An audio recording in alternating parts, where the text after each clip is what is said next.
way you look at things, the things you look at change.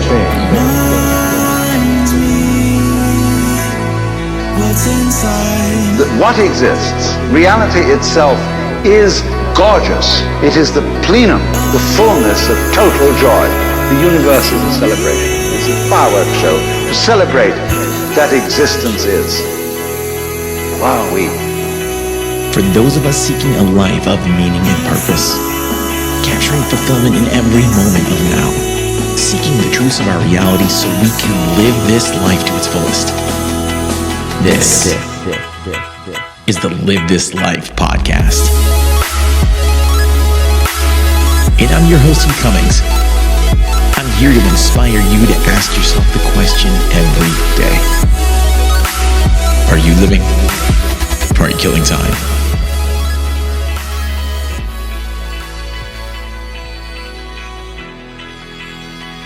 What's going on, everyone?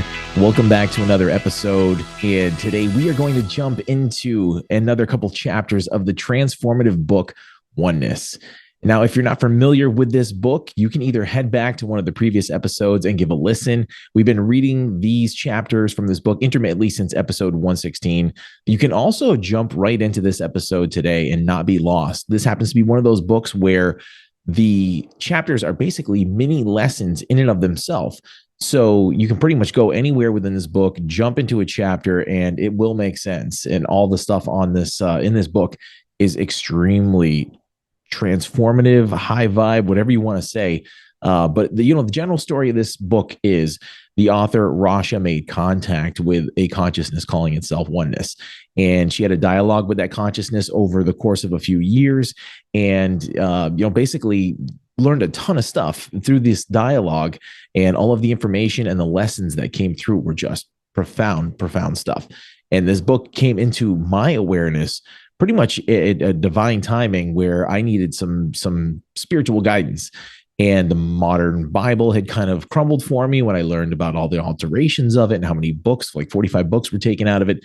And, the importance of those things that were removed. So right there in the absence of all that, this book came into my awareness, and I couldn't stop. I couldn't stop listening to it, couldn't stop reading it. And it is something that has traveled with me. This book is definitely rough around the edges. It's had better days for sure.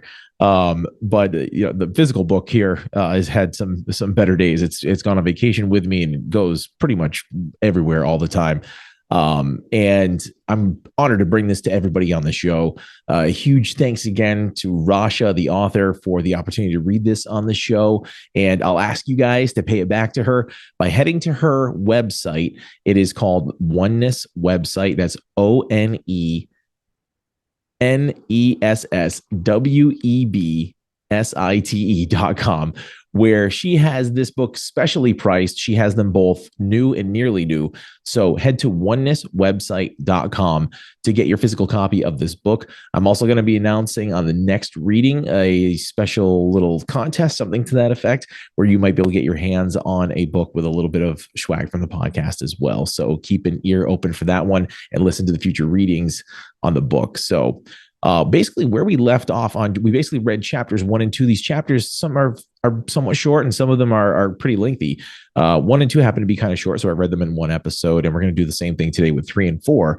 But basically chapters 1 and 2 focused a lot on states of being. And this chapter is going to pick up in chapter 3, and it is also divinely perfectly timed, as we're going to be talking about some things involving manifestation. And that just happens to be what a future episode with the amazing Alexis McQuillan is going to be focusing on.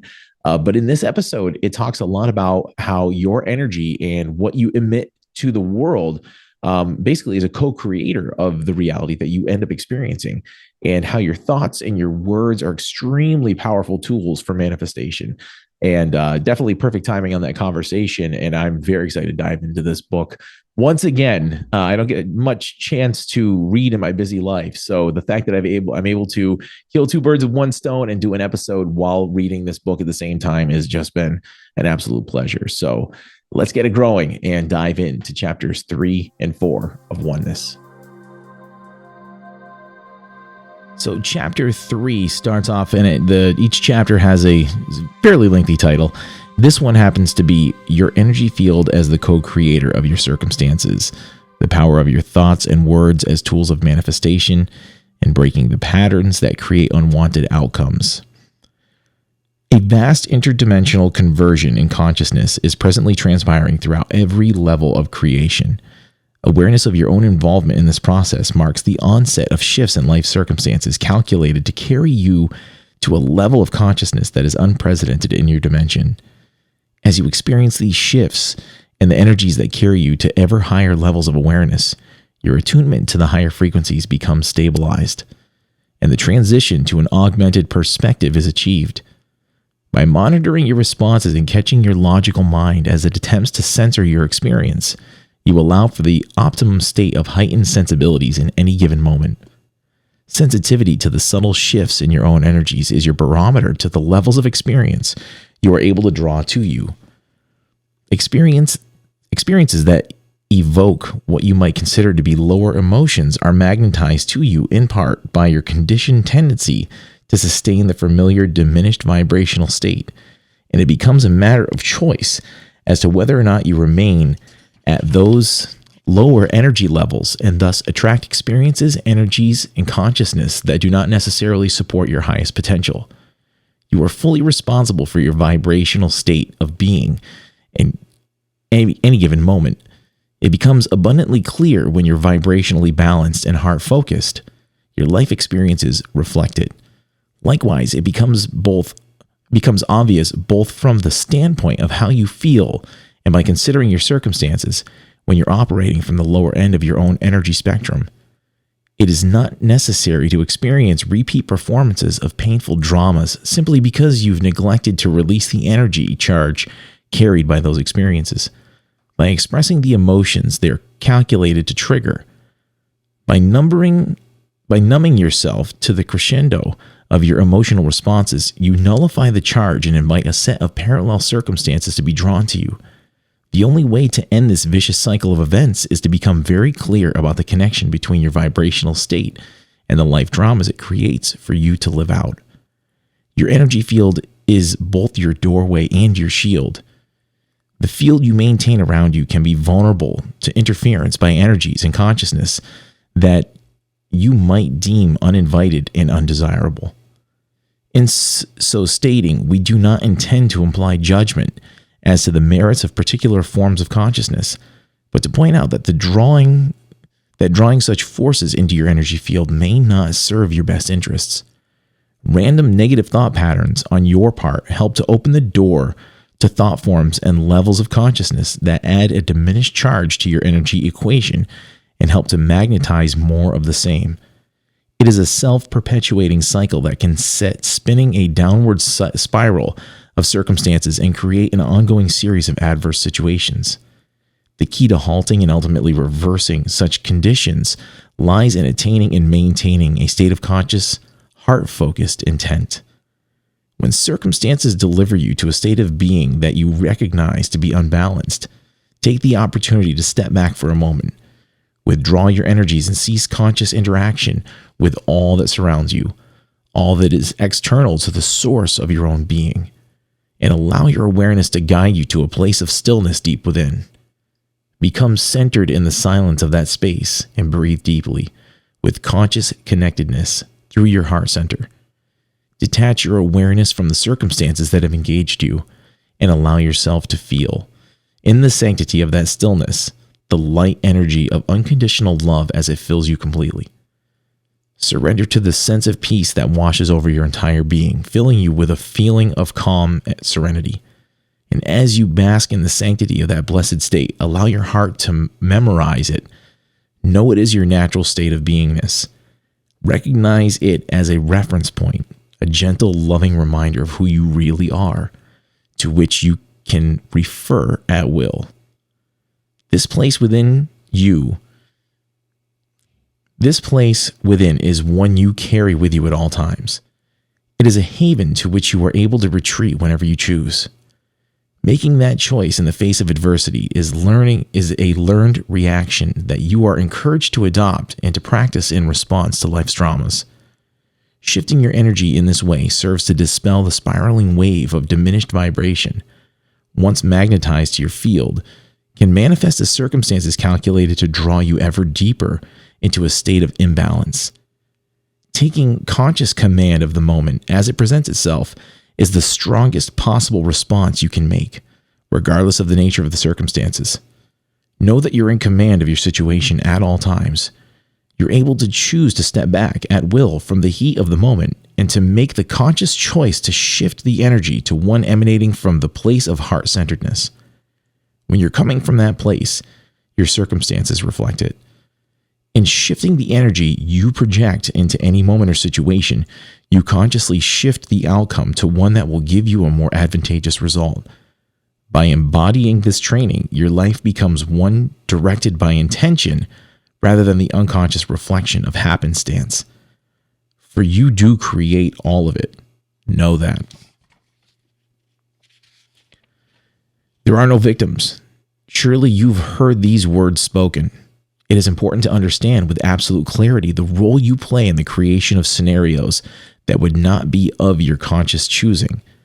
For at the accelerated levels of vibration you are now integrating into your being, the result of your choices and responses manifest as your reality far more quickly than what was once considered to be normal in your dimension. Beings who have integrated heightened levels of vibration as their norm will experience extreme results when shifting into an imbalanced vibrational state.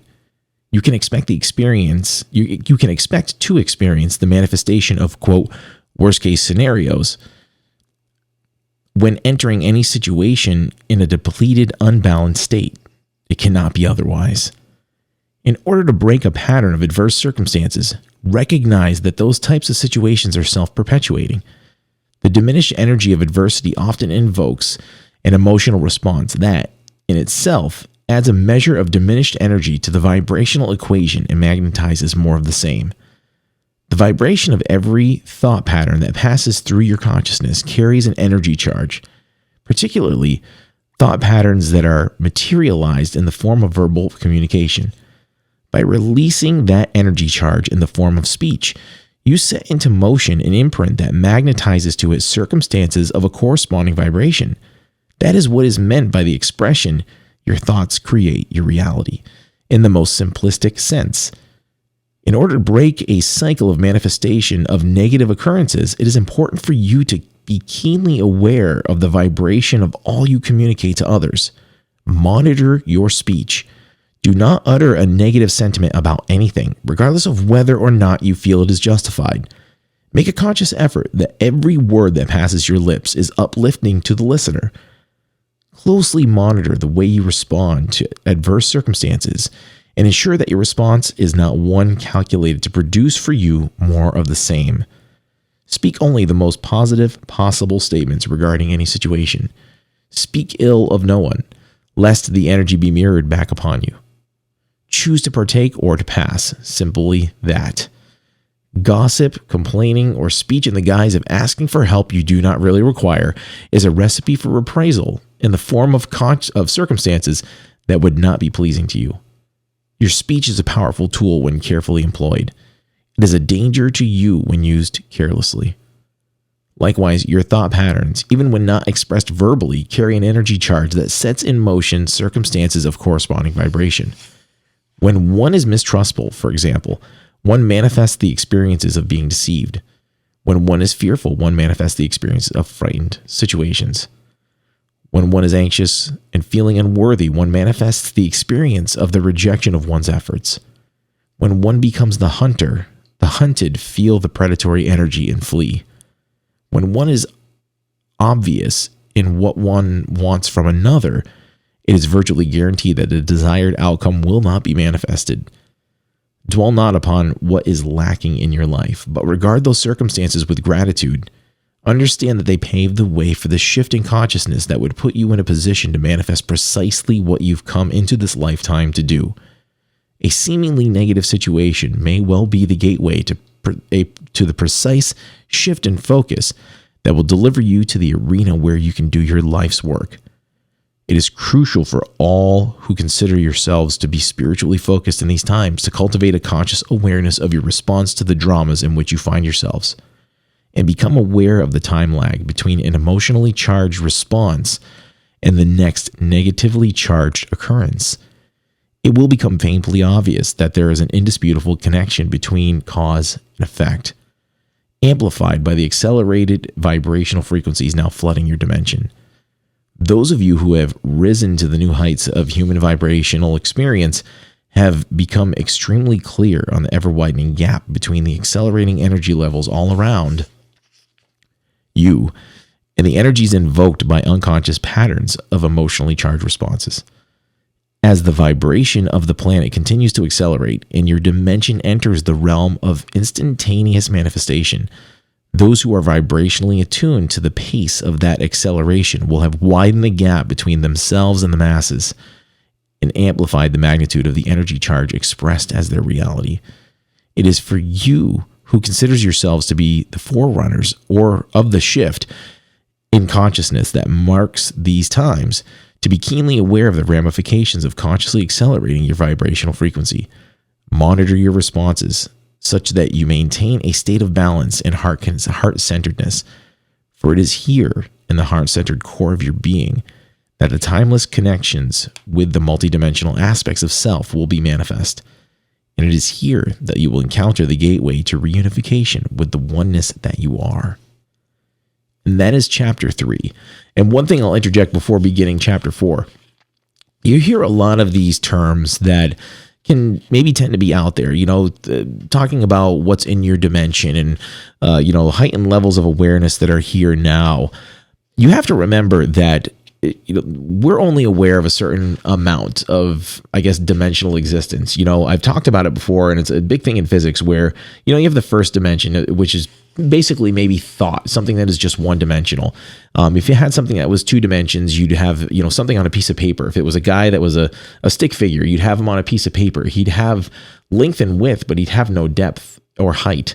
The third dimension obviously gives a meaning of depth and height, so you can actually have something. But if you took a three-dimensional ball, a sphere, and tried to put it into the two-dimension, if you tried to squeeze it onto that piece of paper, basically the guy on the piece of paper, the guy living in flatland, is how I think it's described.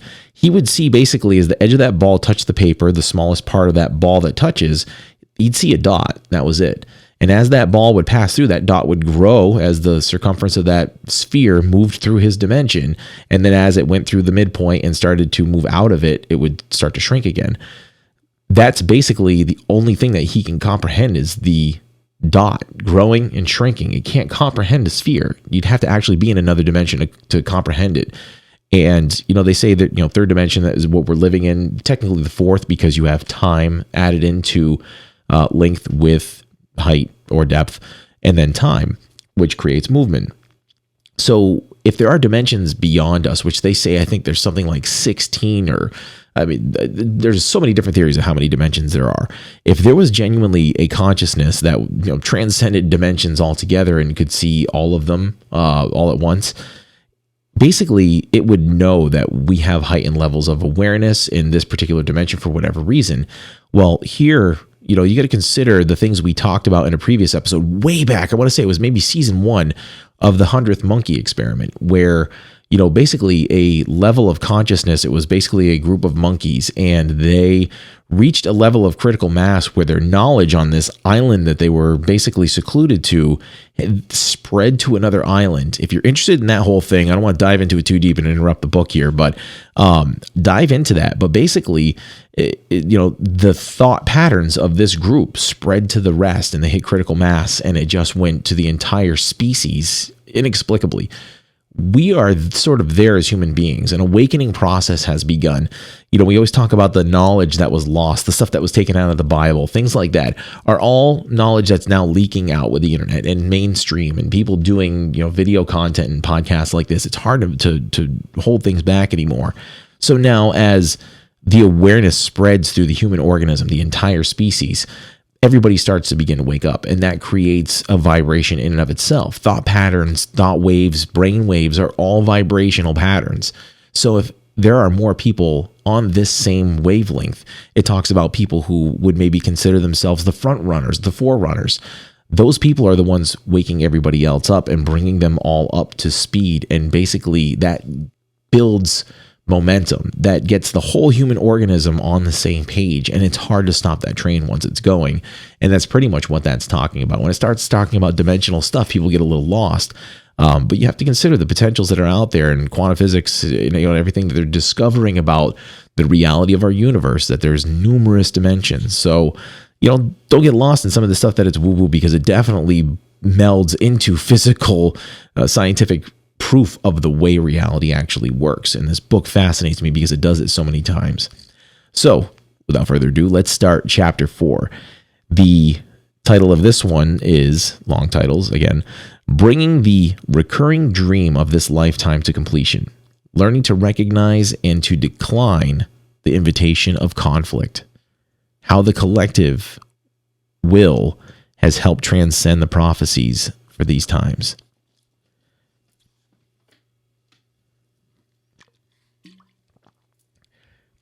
The lessons upon which you have chosen to focus in this lifetime represent categories of experience that you are now working to bring to culmination. It is likely that you're able to isolate certain recurring themes in your present life history, and it is likely that you've completed the necessary number of episodes on those themes to drive the point of the exercise home. There is no need to continue to subject yourself to the recurring dream that has been your reality in this lifetime unless you choose to do so. Now it is your time to return. That was your time to turn the page and to begin the work that you've prepared yourself to do by mastering these life lessons. It may seem like your life has become a testimony to uncertainty in the present period.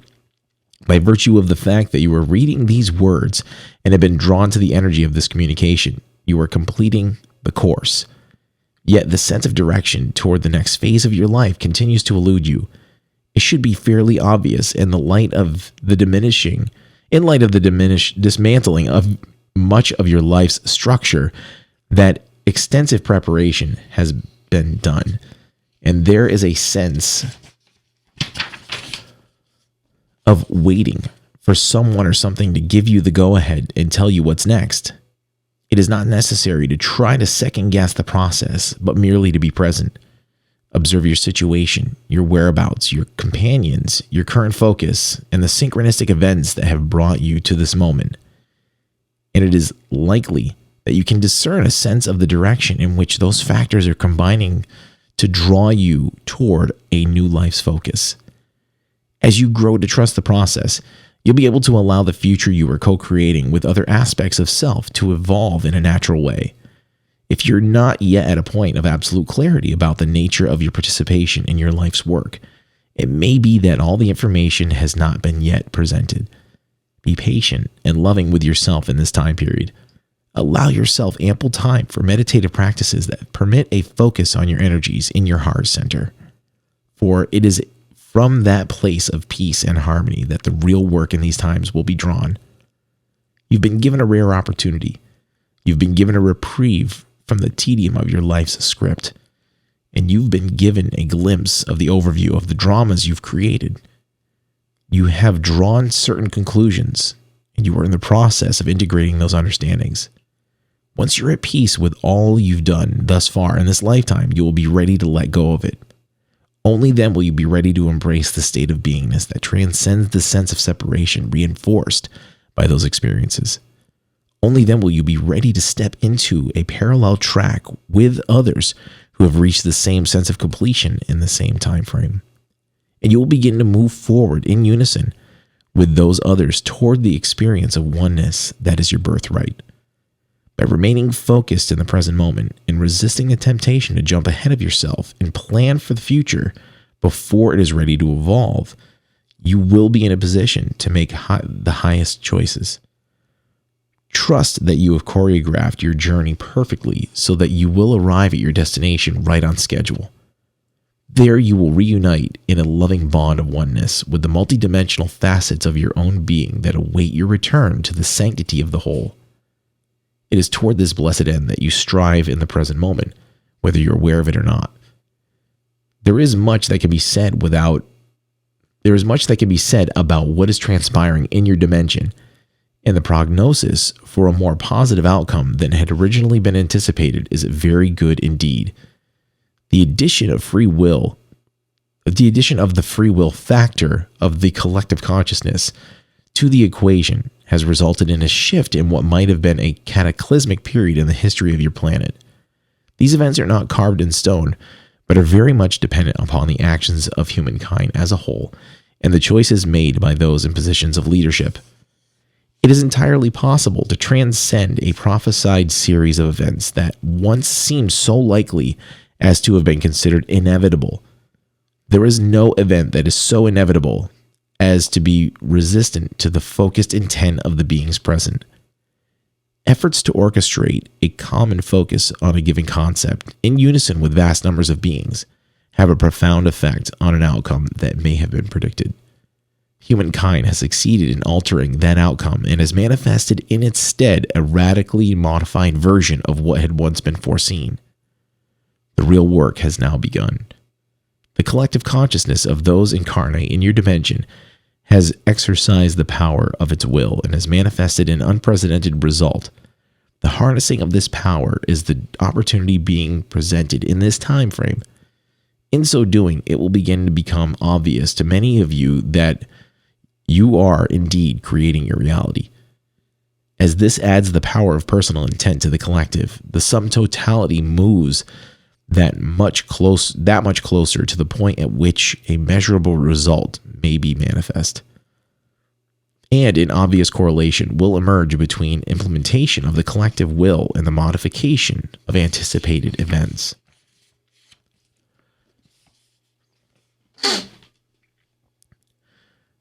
With this tool in hand, you are empowered in the collective to co-create your reality as you would wish it to be.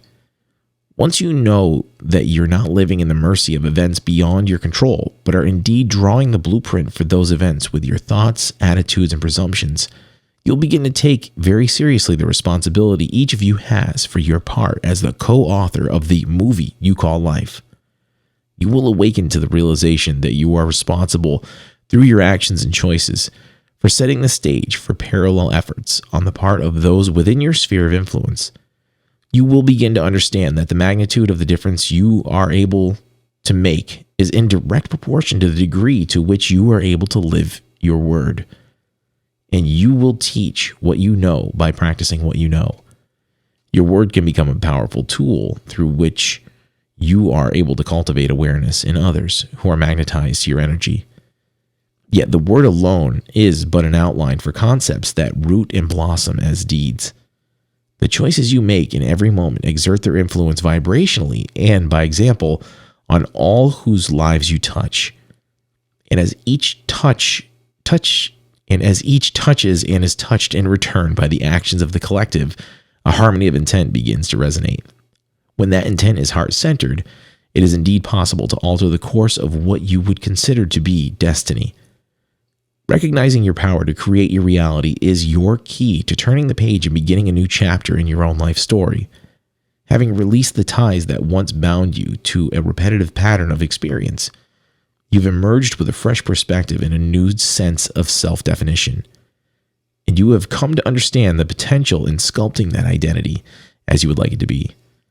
For the tools of creating your personal reality as a masterpiece of your manifested intent are right there within the parameters of your consciousness.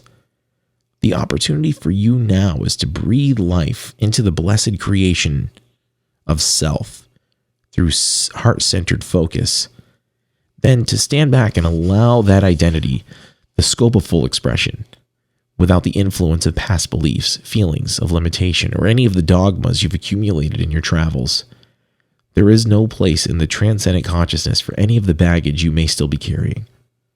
All the shoulds and shouldn'ts that may have dominated your consciousness are to be released and left at the crossroads.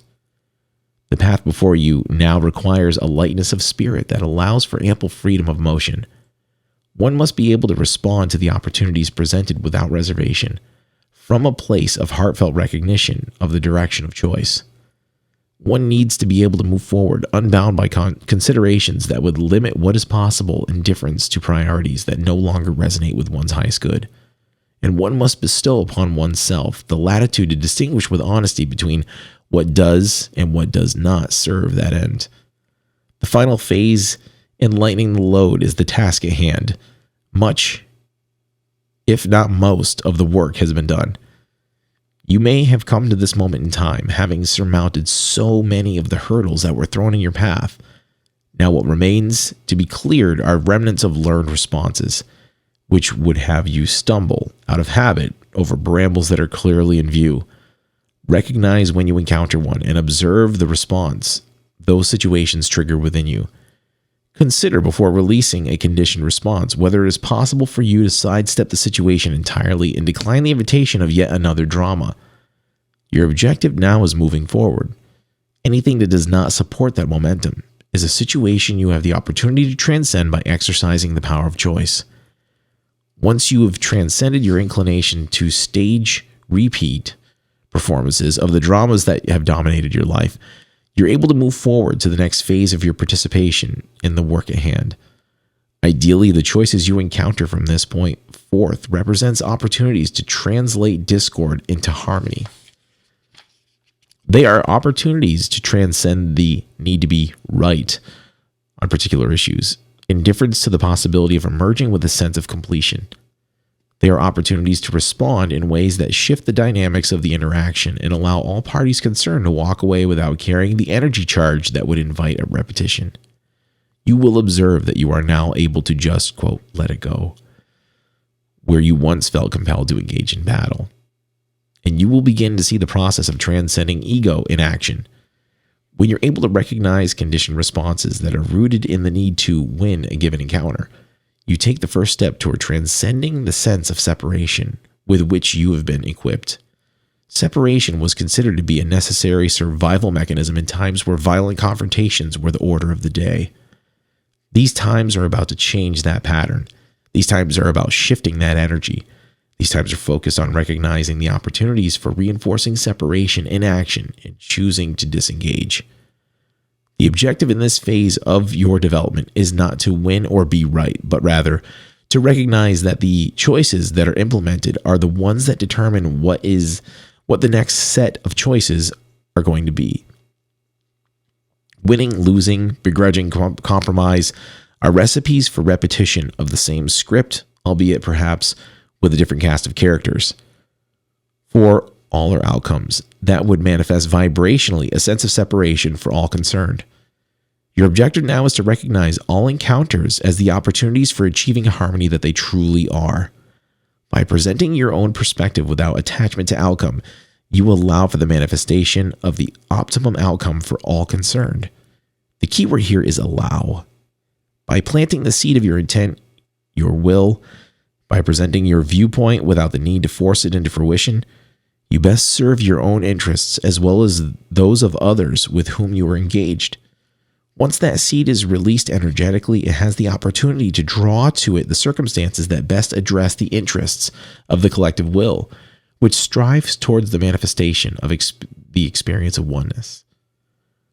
When potential conflict is nullified and the intent of each is harmonized, the harmonization of will, rather than the manifestation of one's own will over that of another, the outcome is consistently one that serves the highest good of all concerned.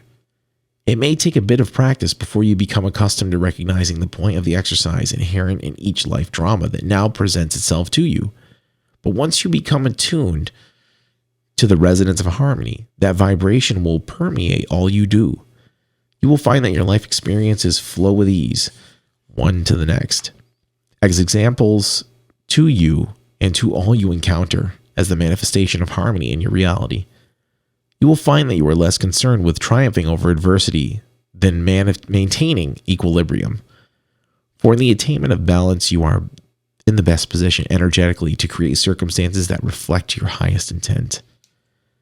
There is surely an element of trust necessary in the process, and recognizing and releasing the need to, quote, control your life situations are an important part of the exercise. This trust is not the kind that is bestowed upon another as a way of relinquishing responsibility and turning over the reins of your life. Rather, this sense of trust is instilled in the source that emanates from the core of your own being. It is a trust in the sacred self that oversees all you do to orchestrate scenarios that serve your highest possible good. When you relinquish the need to mastermind the labyrinth of your existence and reach deeper to the level where you can feel rather than think and know rather than believe. You will have arrived at the place where you can create a reality in which you truly move forward. Until you are able to release the fear-based conditioning that prompts reflex responses, you will continue to manifest circumstances focused on warding off conflict. The ability to trust in the reality that the energy of your world has indeed shifted and that there are higher perspectives to be attained heralds the turning point toward which you strive in these times. Once you have turned that corner and tuned into the higher resonance of the harmonization of your personal will with the will of the creation, the walls of separation will have dematerialized. You will come to experience life as the expression of unity that it truly is. And that's it for chapters 3 and 4. Both fairly short. It turned into be a fairly short reading, but such powerful stuff. And, this is actually something that I've read so many times, and you approach it every single time as a completely different person, though. You've learned so much. You've had such different experiences, and the words seem to impact a little bit more. I haven't actually gone through this book, particularly this chapter, in quite a while. And this particular part kind of hits home quite a bit for me because I'm a little bit of a loss for words, just because this is something that I've been practicing much more lately, I guess unconsciously. It's obviously something that I've learned along the way, but trying to not win arguments so much and trying to, it's something that happens in conflict resolution, right? Where you're trying to leave a situation where everybody feels like they were a winner. But actually approaching it where everybody doesn't just feel like they're a winner, they actually are a winner in any situation. And that doesn't necessarily mean putting yourself at a detriment, but it does mean trying not to magnetize conflict when you have the obvious choice to do otherwise. So I think that's something we probably all need to do, considering what's happened in the last few years and how divided this world is. But again, a lot of those divisions are all by design. And if we are constantly going against that design and basically getting ourselves to a sense of unity, despite the best efforts of the people who are trying to do otherwise, we're winning the battle. So, I guess the moral of the story is, moral of this chapter is, treat people with a bit more respect and try to nullify the conflict as much as you can. And you basically approach things from a sense of knowing and a sense of a heart-centered feeling rather than beliefs and knee-jerk reactions. And when we do that, we obviously level up. We move further ahead in the game board of oneness and attaining that sense of oneness and unity. So all valuable stuff. It's an amazing book. You can see why I love this one so much. So thank you so much for joining us on this one. Stay tuned for further episodes on oneness, and we'll see you next time. If you are a conscious thought leader, an expert on inspiration, or have your own amazing story to tell about how you've manifested your best life, we want you on the show. You can connect with us by writing to connect@livethislife.org. That's CONNECT@livethislife.org. Or you can reach out to us through the show's Calendly page at calendly.com/livethislife. And be sure to check out everything going on with the podcast at livethislife.org.